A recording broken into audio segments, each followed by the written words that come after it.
No niin, eli A-Softaa innoitti meikäläistä, kun hän hommasi se tutkimuskootteri, niin meikäläinenkin hommasi nyt sitten tämmösen, että tämähän näyttää ihan hyvälle tässä vielä.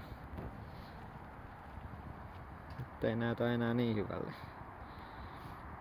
Eli tämän tarina on semmonen, että tää löytyi tuolta metästä ja mä selvitin tän omistajan ja tää on ollut 15 vuotta sitten jo rikki ja sitten on varastettu. Ja nyt se sitten löytyi tuolta metästä. Ja tää on nyt meikäläisen. Että tästä tulee nyt tämmönen uusi tutkimuskootteri sitten ja lähdetään vähän tutkimaan, että saako tästä enää yhtään mitään ja jos ei oikein saa, niin mahdollisesti voisi sitten tehdä sähkökäyttöisen vehkeen. Mutta tässä nyt näkee Jonnet on ollut asialla, että täältä on kaasukahva lähtenyt, kaikki katteet paskattu ja lähtenyt, valot sun muut. Toi elokasuoja on vielä paikallaan, että sitä ne ei oo ottanut.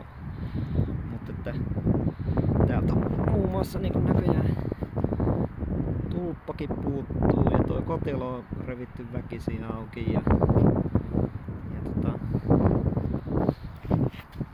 pakoputkea on hakattu jollain ja pää on ihan rutussa ja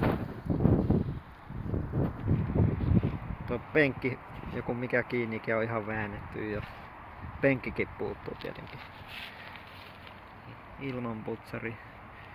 Ja sitten tosiaan tuohon pitäisi mennä se kaasuvajeri, mutta sitten on näin jäljellä tää loppupätkä sitten.